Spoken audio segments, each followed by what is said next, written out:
కావ్య ఇంట్లో వాళ్ళంతా సరదాగా కూర్చొని క్యారమ్స్ ఆడుతూ ఉంటారు. ఇక అపర్ణ క్యారమ్స్ ఆడుతూ ఉంటే కావ్య అయితే బాగా ఆడండి అత్తయ్య, మనమే గెలవాలి అంటూ ఎంకరేజ్ చేస్తూ ఉంటుంది. ఇక ఇంట్లో వాళ్ళంతా సరదాగా ఉండడాన్ని రుద్రాణి రాహుల్ అయితే చూడలేక ముఖం మార్చుకుంటూ ఉంటారు. ఇక రాజ్ అయితే కారు నడుపుకుంటూ వస్తూ సడన్గా ఆ కారుని కావ్య వాళ్ళ ఇంటి ముందు ఆపుతాడు. ఇక తనైతే అనుకుంటూ ఉంటాడు, ఏంటి నేను ఇక్కడ కారు ఆపాను, ఏదో రోజు తెలిసిన ప్లేస్కి వచ్చినట్టుగా సడన్గా కారు ఎందుకు ఆపాను, అసలు ఇది ఏం ప్లేసు, నేను ఎక్కడున్నాను అని అనుకుంటూ ఆలోచిస్తూ చుట్టూ చూస్తూ ఉంటాడు.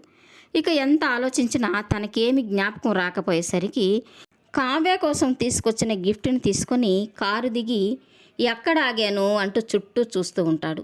ఇక ఎదురుగా దుగ్గిరాల నిలయం అని రాసి ఉన్న ఇంటిని చూసి, ఈ ఇంటికి నాకు ఏదైనా సంబంధం ఉందా, ఏదో నాకు బాగా తెలిసిన ఇల్లులాగా పరిచయమైన ఇల్లులాగా ఎందుకు అనిపిస్తుంది, ఈ ఇంటికి నాకు సంబంధం లేకపోతే ఈ ఇంటిని ఎప్పుడో చూసినట్టుగా గతంలో నాకు తెలిసినట్టుగా నాకు ఎందుకు అనిపిస్తుంది, అసలు లోపలికి వెళ్ళి చూద్దాం ఎవరున్నారో ఏంటో అని అనుకుంటూ రాజు నేరుగా గేటు తీసుకుని లోపలికి నడుచుకుంటూ వెళ్తూ ఉంటాడు.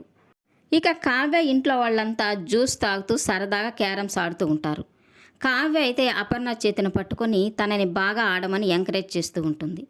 ఇక గేటు తీసుకుని లోపలికి వస్తూ ఉన్న రాజును చూడగానే కావ్య ఒక్కసారిగా షాక్ అయిపోతూ ఉంటుంది. ఇదేంటి ఈయన నేరుగా ఇంట్లోకి వస్తున్నారు, తనకేమైనా గతం గుర్తుకొచ్చి తన ఇంటికి వస్తున్నారా, లేక నేను పొడుపు కథలాగా చెప్పిన అడ్రస్ని కనిపెట్టి నా కోసం ఇంటికి వస్తున్నారా, ఇంట్లో వాళ్ళందరూ తనని చూశారంటే తను గతం మర్చిపోయిన సంగతి ఇంట్లో వాళ్ళందరికీ తెలిసిపోతుంది. తనకి గతం గుర్తు రావడానికి ప్రయత్నం చేస్తారు, అది ఆయన హెల్త్ మీద ప్రభావం చూపిస్తుంది. ఇప్పుడేం చేయాలి, తనని ఇంట్లోకి రాకుండా ఎలా ఆపాలి అని కావ్య టెన్షన్ పడుతూ ఆలోచిస్తూ రాజుని అలాగే చూస్తూ ఉంటుంది. ఈ వీడియో నచ్చినట్లయితే లైక్ చేయండి, సబ్స్క్రైబ్ చేయండి. Thank you for watching.